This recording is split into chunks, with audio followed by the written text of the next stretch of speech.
Olympic సంచలన మెడ నిండా మెడల్స్ తో ఎవరి గోల్డెన్ ఫిష్ అది బంగారమా వెండా క్యాన్సమా అనే సంగతి కాసేపు పక్కన పెడితే అసలు ఒలింపిక్స్ లో పతకం సాధించడం అంటేనే చాలా అద్భుతం అని చెప్పాలి.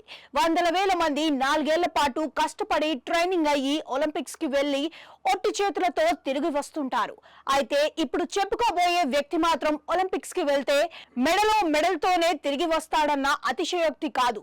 ఒలింపిక్స్ లో పాల్గొనే సుమారు 90 దేశాలు అతడి కంటే తక్కువ పతకాలు సాధించాయంటే అతడు ఏ స్థాయి ఆటగాడనేది తెలుస్తోంది. 15 ఏళ్ల వయసులోనే అతడి స్విమ్మింగ్ ప్రస్థానం మొదలైంది. ఈ క్రమంలో అతడు ఏకంగా 28 పతకాలు సాధించగా అందులో 23 స్వర్ణాలు కావడం గమనార్హం. అందుకే ఇతడిని బంగారు చేప అని కొందరంటే మహాద్భుత స్విమ్మర్ అని ఇంకొంతమంది చెబుతారు. అవును, 15 ఏళ్ల వయసులోనే ఒలింపిక్ స్విమ్మింగ్ లో ప్రస్థానం మొదలుపెట్టిన ఈ America swimmer Michael Phelps 2000 Sydney Olympics లో యుఎస్ స్విమ్మింగ్ జట్టులో సభ్యుడిగా చేరాడు.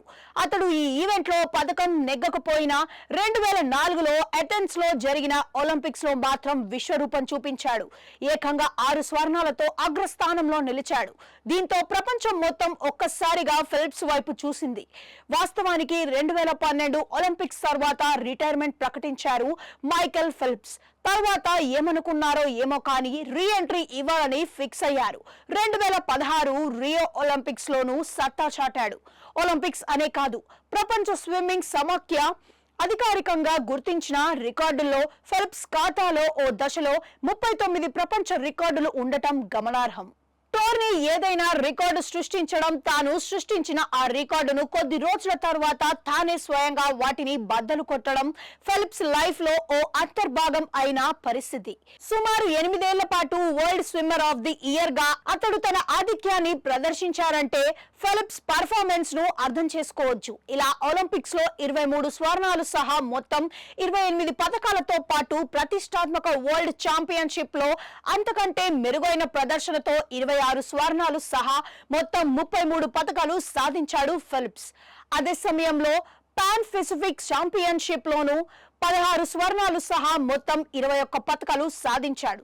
ఈ క్రమంలో అతడి ఆటోబయోగ్రఫీ బెనీత్ ద సర్ఫేస్ విడుదలైంది.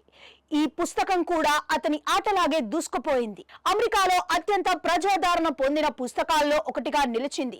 ఇక ఒకడి మెడల్స్ కంటే తక్కువ మెడల్స్ సాధించిన దేశాలు సుమారు 90 ఉండగా అందులో కాస్త దగ్గరలో నైజీరియా 27, సెర్బియా 25 పతకాలు కలిగి ఉండగా Trinidad and Tobago 19, Israel 15, Pakistan 10 పతకాలతో తర్వాత స్థానాల్లో ఉన్నాయి. ఇక 10 గోల్డ్ మెడల్స్ తో కలిపి భారత్ 38 ఒలింపిక్ పతకాలను సాధించిన సంగతి తెలిసిందే.